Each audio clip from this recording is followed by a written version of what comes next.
Buenos días, hermanos. ¿Están ahí todavía? Oh, sí, no, yo que no los veo, entonces por eso creo que se han ido. Vamos esta mañana en los dos turnos a tratar el mismo tema. El primero será dos crisis que creará el rapto de la iglesia.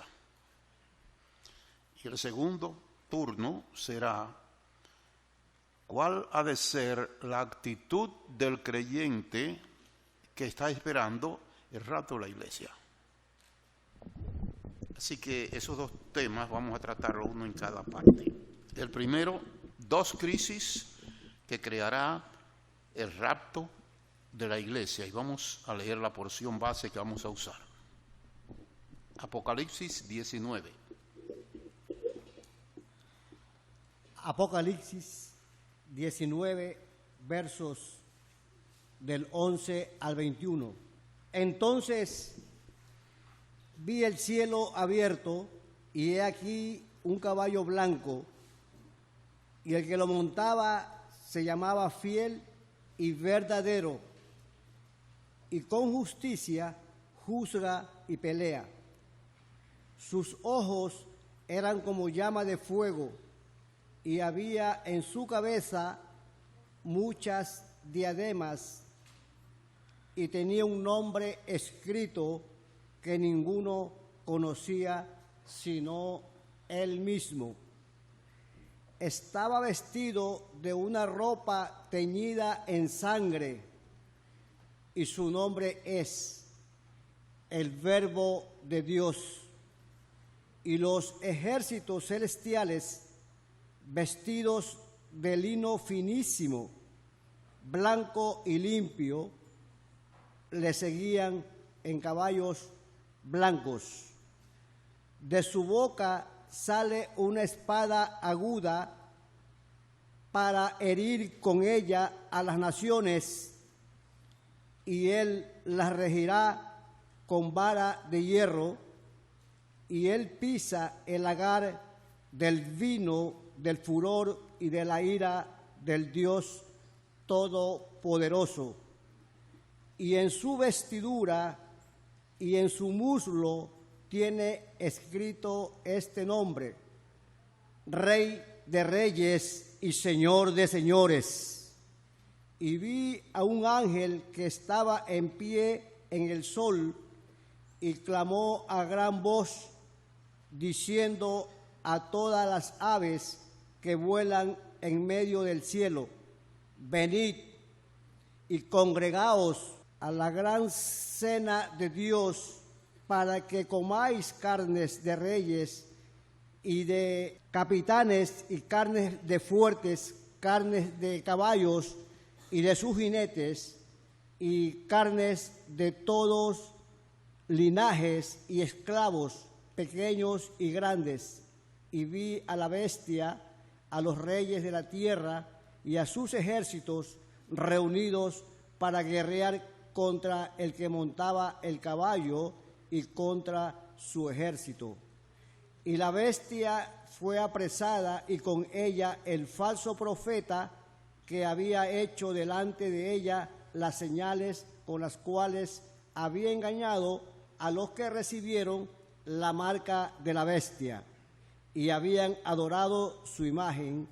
Estos dos fueron lanzados vivos dentro de un lago de fuego que arde con azufre, y los demás fueron muertos con la espada que salía de la boca del que montaba el caballo, y todas las aves se saciaron de las carnes de ellos.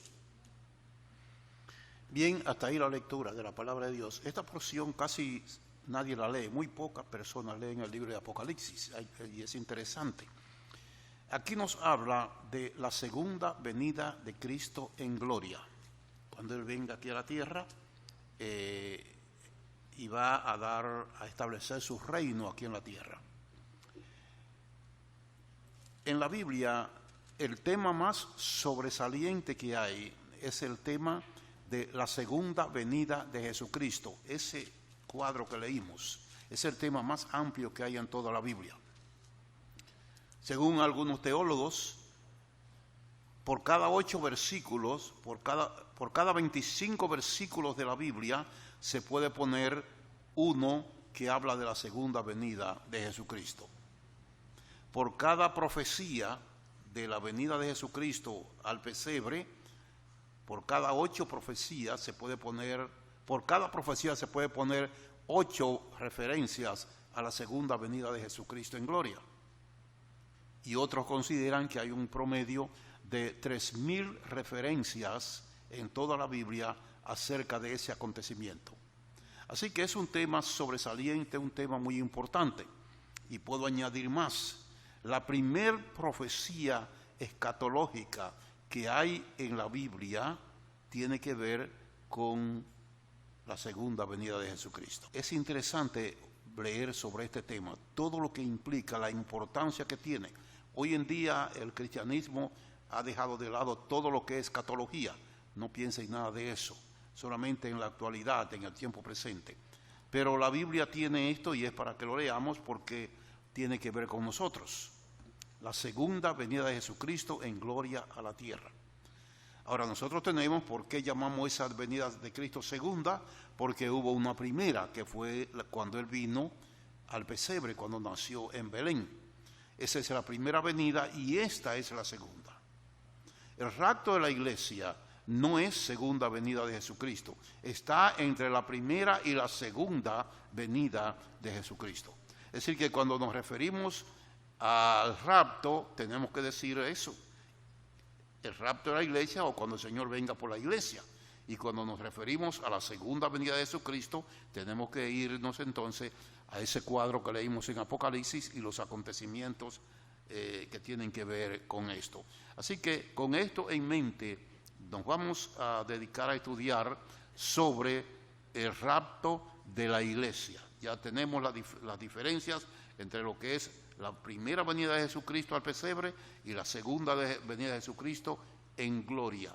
Pero en el medio de las dos está entonces la profecía del Señor sobre la iglesia y el rapto que ésta experimentará en un tiempo inmediato. Leamos 1 Tesalonicenses capítulo 4, versículo 13 en adelante. Primera carta a los Tesalonicenses capítulo 4, del verso 13 al 18. Tampoco queremos, hermanos, que ignoréis acerca de los que duermen, para que no os entristezcáis como los otros que no tienen esperanza. Porque si creemos que Jesús murió y resucitó, así también traerá Dios con Jesús a los que durmieron en él. Por lo cual os decimos esto en palabra del Señor, que nosotros que vivimos, que habremos quedado hasta la venida del Señor, no precederemos a los que durmieron, porque el Señor mismo, con voz de mando, con voz de arcángel y con trompeta de Dios, descenderá del cielo, y los muertos en Cristo resucitarán primero. Luego nosotros, los que vivimos, los que hayamos quedado, seremos arrebatados juntamente con ellos en las nubes para recibir al Señor en el aire, y así estaremos siempre con el Señor. Por tanto, alentaos los unos a los otros con estas palabras. Bien, ahí tenemos esos textos que nos hablan de la forma en que va a ser el rapto de la iglesia. En Juan capítulo 6 el Señor dio la promesa que vendría, pero no explicó cómo. Ahora el Espíritu Santo, por medio del apóstol Pablo, revela la forma en que esto va a suceder. Y un detalle, o dos detalles muy interesantes que tenemos ahí es que es el mismo Señor, dice ahí, vendrá a buscar la iglesia. Un detalle interesante, si usted lee en Mateo 24-29, dice que cuando el Señor venga y se siente en su trono de gloria, enviará los ángeles a recoger a sus escogidos de las todas las 4 partes del mundo y tiene que ver con Israel. Los escogidos son los israelitas, los santos son los creyentes. Entonces, Él viene a recoger a los santos. El mismo Señor no encomienda a nadie, Él mismo viene. Cuando se trata de los judíos, Él mandará a los ángeles que hagan esa función de recogerlo todo de los 4 puntos cardinales y traerlo a la ciudad de Jerusalén. De manera que ahí tenemos una diferencia importantísima. Cuando se trata de la iglesia, el mismo Señor viene para recogerla y llevarla a la casa del Padre como prometió. La otra cosa que quiero subrayar ahí es que dice, y seremos arrebatados. Arrebatados, eso quiere decir sacados de repente, no hay chance de espera. Sacados de repente se llama inminente, no hay tiempo que perder, es algo así. Y 1 Corintios 15 dice que será tan rápido como un abrir y cerrar de ojos. Así que esa es la situación que se presenta, inminencia y arrebatamiento a la misma vez, todos los creyentes transformados y los muertos resucitados con cuerpos glorificados a la presencia del Señor. Esto es importantísimo que pensemos en eso. Algunos hablan de profecías antes que acontezca. No hay ninguna profecía, ninguna señal antes que la iglesia se vaya al cielo. No hay nada, ninguna señal que indique ningún acontecimiento que va a suceder entre ahora y que la iglesia se vaya. Se habla de guerra, de rumores de guerra, de muchísimas cosas. Nada de eso va a suceder. No hay nada que la Biblia diga que va a suceder antes del rapto de la iglesia. Mientras la iglesia esté aquí, no va a suceder nada de eso. Eso nos hace a nosotros estar más atentos, porque si viéramos señales, nos preparamos, pero no hay señales. Es cuestión de inminencia en el rapto de la iglesia. Ahora bien, ¿quiénes se irán en el rapto de la iglesia? ¿Los que creen en Dios? ¿Están de acuerdo? ¿Por qué? Entonces los que creen en Dios no van. ¿Que sabe qué? No, y lo que dice que ni Dios mismo sabe qué. Si se van los que creen en Dios, como dice el hermano, hay que darle un rinconcito a los demonios, porque ellos creen en Dios. Y si usted sale a la calle a preguntarle a la gente que si cree en Dios, todo el mundo cree, entonces se irá todo el mundo. No irán los que creen en Dios. Los que creen en Cristo. No, tampoco. Salga a la calle a preguntar si creen en Cristo. ¿Y se van entonces? No se van. Ni los que creen en Dios, ni los que creen en Cristo. Para irse hay que tener 5 cosas aseguradas. Primero, haber reconocido sus pecados. Segundo, haberlos confesado. Tercero, haber aceptado a Jesucristo.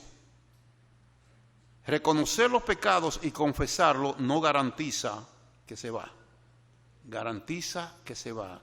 Los que creen en Jesucristo tienen el sello del Espíritu Santo y sus nombres están inscritos en el cielo. Esos son los que se irán. Reconocer su pecado, confesarlos, aceptar a Jesucristo, tener el sello del Espíritu Santo y que su nombre esté inscrito en el cielo. Eso sí que se van. Ahora bien, ese viaje interespacial, así de repente, se irán ahí los VIP, en inglés, ¿verdad? Sería personas importantes. Irán en ese viaje. Importante que tengan esos 5 requisitos. Nadie más. Por ejemplo, ¿se acuerdan lo que dijo el Señor en Mateo 7, 21 y 22. Léame eso, hermano. Mateo 7, 21 al 23. Al 23, sí. No todo el que me dice Señor, Señor, entrará en el reino de los cielos, sino el que hace la voluntad de mi Padre que está en los cielos. Muchos me dirán en aquel día, Señor, Señor, ¿no profetizamos en tu nombre y en tu nombre echamos fuera demonios y en tu nombre hicimos muchos milagros? Y entonces les declararé, nunca os conocí, apartaos de mí, hacedores de maldad. Nótese, dos grupos aquí que no van. Los que dicen Señor, Señor, pero no conocen al Señor. ¿Cuánto hay hoy en día que son así? En las iglesias, en el mundo cristiano, ¿cuántos dicen Señor, Señor? Y el Señor les dice, pero yo no, eso no van en el viaje. Otro grupo, los que trabajan en la obra, ¿qué dice? Muchos me dirán, Señor, hicimos esto, hicimos esto, hicimos esto, hicimos esto, hicimos esto en la obra. No importa el tipo de trabajo que sea, pastor, misionero, anciano, pianista, cantante de coro, la escuela dominical, no importa lo que esté haciendo. Si no tiene esos requisitos, dice el Señor, no los conozco. Y es inminente pensar en esto, hermanos, pensar en esto. ¿Quiénes se irán con el Señor? ¿Estoy yo preparado realmente para cuando suene la trompeta irme con el Señor? Eso es lo importante. Eso es lo importante. Yo voy a coger algunos versículos prestados de la Biblia que tienen que ver con Israel y que va a suceder con ellos, y lo voy a traer para aplicarlo a la iglesia, pero originalmente son de Israel. Lo voy a coger para usarlo para la iglesia porque tienen el mismo acontecimiento, y voy a coger el acontecimiento sin tener que aplicar la porción a la iglesia. Léame el primero, hermano. Lucas, capítulo 17, verso 36. 2 estarán en el campo, el uno será tomado y el otro dejado. Muy bien, ahí usted tiene un acontecimiento. Dos pueden ser dos hermanos de la iglesia, de la iglesia, pueden ser dos hermanos carnales, pueden ser dos amigos, pero en ese momento uno se va y el otro se queda. Déjeme decirle, en ese momento se va a producir en el mundo la mayor separación de familias que existirá. La mayor separación de familias que existirá. Primer cuadro, ¿cómo va a suceder? Habrán dos en el campo, estarán de acuerdo o no trabajando, no importa quiénes sean. Si uno de ellos es cristiano, se va y el otro se queda. Otro cuadro más. Lucas, capítulo 17, verso 35. 2 mujeres estarán moliendo juntas, la una será tomada y la otra dejada. Muy bien, ahí tiene otro caso. 2 mujeres estarán moliendo el trigo en ese tiempo, esa es la cultura, en un molino, y dice que 2 mujeres, una será tomada y otra será dejada. Podemos pensar en una casa donde hay personas, 2 hermanas, una cristiana y la otra no, o una madre y una hija, una cristiana y la otra no, y estarán ocupadas en los quehaceres de la casa, y de repente una de las dos va a desaparecer. Otro cuadro más. Mateo 25, versos del 1 al 13. Entonces el reino de los cielos será semejante a 10 vírgenes que, tomando sus lámparas, salieron a recibir al esposo. 5 de ellas eran prudentes y 5 insensatas. Las insensatas, tomando sus lámparas, no tomaron consigo aceite, mas las prudentes tomaron aceite en sus vasijas juntamente con sus lámparas. Y tardándose el esposo, cabecearon todas y se durmieron, y a la medianoche se oyó un clamor: aquí viene el esposo, salid y recibidle. Entonces todas aquellas vírgenes se levantaron y arreglaron sus lámparas. Y las insensatas dijeron a las prudentes: dadnos de vuestro aceite, porque nuestras lámparas se apagan. Mas las prudentes respondieron diciendo: para que no nos falte a nosotras y a vosotras, id más bien a los que venden y comprad para vosotras mismas. Pero mientras ellas iban a comprar, vino el esposo, y las que estaban preparadas entraron con él a las bodas, y se cerró la puerta. Después vinieron también las otras vírgenes, diciendo: Señor, Señor, ábrenos. Mas él respondiendo dijo: de cierto os digo que no os conozco. Velad pues, porque no sabéis el día ni la hora en que el Hijo del Hombre ha de venir. Muy bien, hasta ahí tenemos, voy a coger prestado del pueblo de Israel esta porción. Y tenemos este otro cuadro. Son 10 vírgenes que están invitadas a la recepción de una boda. ¿Por qué no digo a la ceremonia? Porque dice que vino el esposo, ya estaba casado. Cuando leímos el libro del Apocalipsis, capítulo 19, si después ustedes pueden leer el cuadro anterior, habla de las bodas del Cordero que se celebraron en el cielo.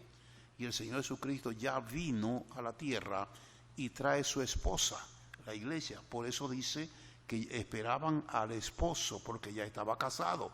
Es decir, que estamos pensando en la recepción, y estas muchachas van todas a lo mejor con un solo color de traje, sombreros, flores, como se preparan las muchachas para ir a estos acontecimientos.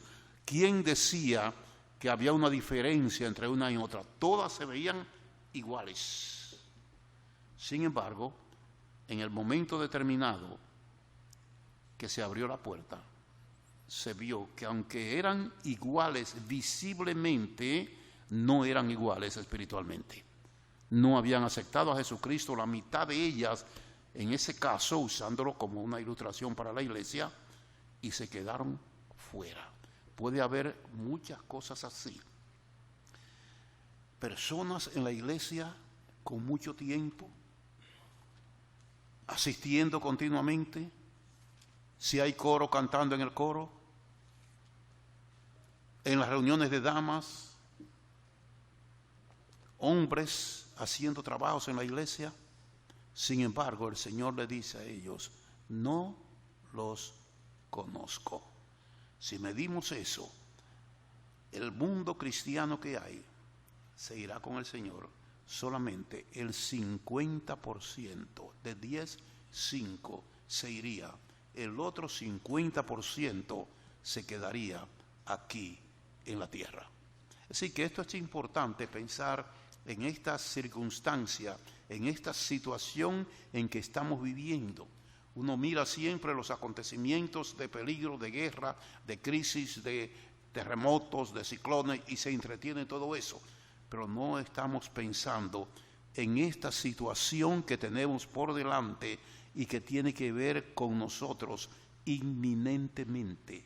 ¿Estaré yo listo? ¿Seré un VIP para entrar en los cielos cuando el Señor venga? ¿Estoy seguro de esto? Eso es importante. Les dije 2 crisis que crearía el rapto de la iglesia. La primera crisis tiene que ver cuando resuciten todos los muertos, y todos los muertos resucitados y los vivos transformados seamos arrebatados en un instante para irnos con el Señor. Se creará en el mundo la peor crisis que el mundo puede experimentar en ese sentido. ¿Se imagina usted cuántos creyentes que pilotean un avión, el avión seguirá sin piloto? ¿Cuántos que conducen un tren? ¿Cuántos problemas en un expressway? cuántos accidentes, cuántos problemas a nivel de gobierno, la computadora, todo, una crisis incalculable cuando el Señor se lleve a los creyentes de aquí de la tierra. Algunos consideran que será una crisis que para reorganizar todo esto se necesitarían entre 20 y quizás hasta 30 años para reorganizar en el mundo el desorden que va a quedar cuando la iglesia salga de aquí. Pero hay otra crisis que no la he visto en ningún sitio, pero estaba pensando en ella, que es la crisis a nivel de los hogares cristianos. La crisis a nivel de los hogares cristianos. De un hogar se va a ir el padre y se quedan los hijos y la mamá y los hermanos. El padre, que era el proveedor de las necesidades de ese hogar, de repente desaparece y deja una crisis porque nadie sabe por dónde comenzar ni dónde terminar, qué pasó, qué hay que hacer. Ahí hay un tremendo problema en ese hogar. En otro quizás los esposos, los dos se van y se queda el desorden en el hogar, el vacío, la falta de estos líderes en el hogar, los familiares no saben qué hacer y allí hay todo este tipo de problemas. Otros, un joven o dos jóvenes de un hogar cristianos se van y se va a quedar la familia, la abuelita, el papá, todo el mundo se queda y ellos dos se van. Y así en cada hogar cristiano, incluyendo, hermano, los nuestros, el suyo y el mío, quedará una crisis. Porque el Señor nos ha sacado y ellos se quedarán, a pesar de todo lo que demostraron ser como creyentes, se quedarán. Y estaba pensando ayer todavía algo más. Yo creo que habrá burlas ahí en ese tiempo a los que decían Señor, Señor y no se van, los que trabajaban en la obra y no se van. Quizás los mismos otros familiares que nunca creyeron en lo que ellos le decían, o amigos, quizás le dicen, ¿y qué contigo ahora? Tú no decías que te iba. ¿Qué pasó contigo? Tú estabas hablando una cosa que no era verdad, porque tú me decías a mí que tú te ibas. Mira, todos se fueron y te quedaste tú ahora. Burlas, todo eso es posible que pueda suceder. Que nos vamos y todos se queden. Y lo peor, hermano, es nuestros familiares se perderán. Se perderán. Tremendo, ¿verdad? Pero esa es la verdad. Nuestros familiares se perderán. Qué interesante, ¿verdad? Reflexión en eso. Mis hijas, si no han hecho profesión de fe, habrá un llanto. Voy a terminar con esto, que fue una experiencia personal que yo viví en Nueva York. La hija mayor mía, tenía como 8 años por ahí, 8 años, sí. Y un domingo, en la iglesia donde asistíamos, en Lee Avenue, se pasó la película Como ladrón en la noche, que tiene que ver con la venida de Jesucristo. Bueno, nosotros, como es natural, estábamos en la iglesia y eran 2 niñas solamente que tenían ese tiempo. Regresamos a la casa y Leisland se fue a su cuarto y se puso a llorar. O sea, Ana me dice, mira, ahí en el cuarto está la hija tuya llorando, mira a ver qué fue lo que le pasó. Pues yo fui donde ella y me senté con ella y le pregunté, ¿qué te pasó, Leisland? ¿Qué? ¿Tuviste algún problema con otros niños en la iglesia? Me dice, no, papi, no. ¿Alguien en la iglesia te dijo algo que no te gustó? No. ¿Te llamaron la atención por algo? No. ¿Y entonces por qué lloras? Se queda pensando, digo, secándose las lágrimas. Digo, pero dime por qué llora. Me dice, la película. Digo yo, ¿y la película qué? Yo la vi, yo no vi que tenía que llorar por eso. Sí, la película. Digo, ¿qué?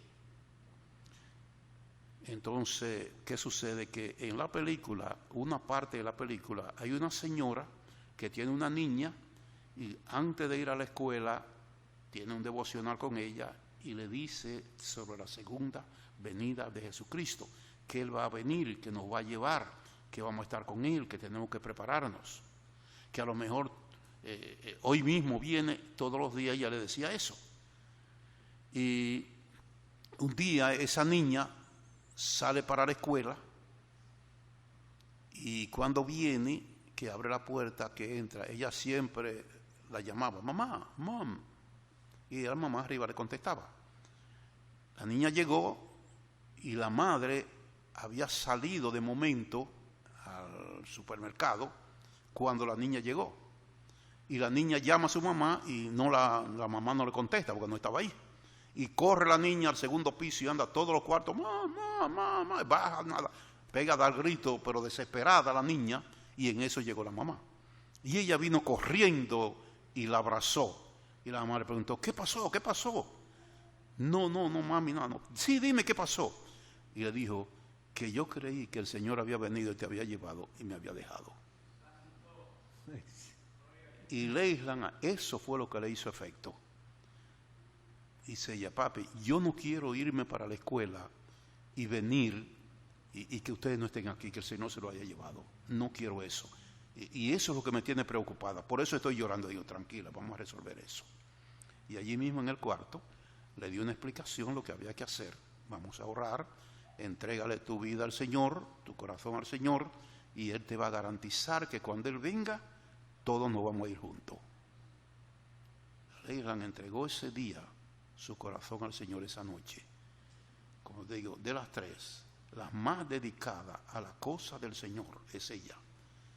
Tiene 3 hijos y el esposo, y todos están en la iglesia. Los 3 hijos están bautizados y trabajando en la iglesia. Por ese efecto, lo que quiero subrayar es que van a quedar gente llorando porque el Señor se lleva a sus parientes cristianos y ellos se van a quedar. El dolor que va a quedar, la crisis en los hogares cristianos, por ellos no haber aceptado a Jesucristo como Salvador personal. Los vamos a perder con el rapto de la iglesia. Es importante, hermanos, que pensemos en esto, en este acontecimiento que está a la puerta, que no sabemos si terminamos el día de hoy, si vemos el día de mañana, no sabemos, porque es inminente un rapto y nos iremos con el Señor.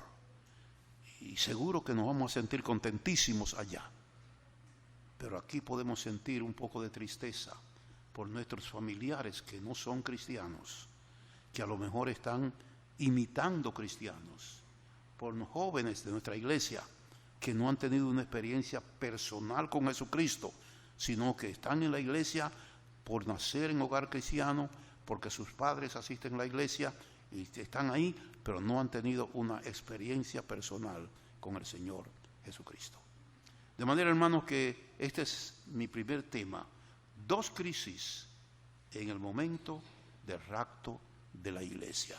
La condición que quedará el mundo y la crisis en los hogares, en nuestros hogares, cuando el Señor nos saque de aquí, de la tierra. Tenemos que estar bien seguros para ser VIP. Personas importantes son los que entran en el cielo. Y termino diciéndole esto, hermano, que es al revés de lo que se piensa. Nosotros hablamos que los pecadores van para el infierno y los justos van para el cielo. Es al revés. El cielo es para los pecadores y el infierno para los justos, para los que se creen que no necesitan la salvación, para los que se creen que son buenos, para los que se creen que no han ofendido y que no están ofendiendo a Dios. Para esos buenos, en su opinión, les espera el infierno. Pero para aquellos que, como el publicano le dijo al Señor, Señor, sé propicio a mí, pecador, y confiesa sus pecados, esos pecadores arrepentidos y perdonados llenarán el cielo. El cielo para los pecadores, el infierno para los justos en su propia opinión. Gracias al Señor, porque nos hemos reconocido como pecadores y por su misericordia tendremos un lugar en el cielo. Oremos. Padre celestial, bendecimos tu nombre por estas verdades que hay en tu palabra, Señor. Que a veces las descuidamos, Señor, no pensamos en ellas, pero están ahí y han estado ahí siempre para llamarnos la atención, para enseñarnos que hay un acontecimiento inminente que se cierne sobre nosotros. Y el propósito es sacarnos de esta tierra y llevarnos a tu presencia. Te bendecimos por esta bendición tan grande, Señor, que es la esperanza del creyente. En el nombre de Jesucristo.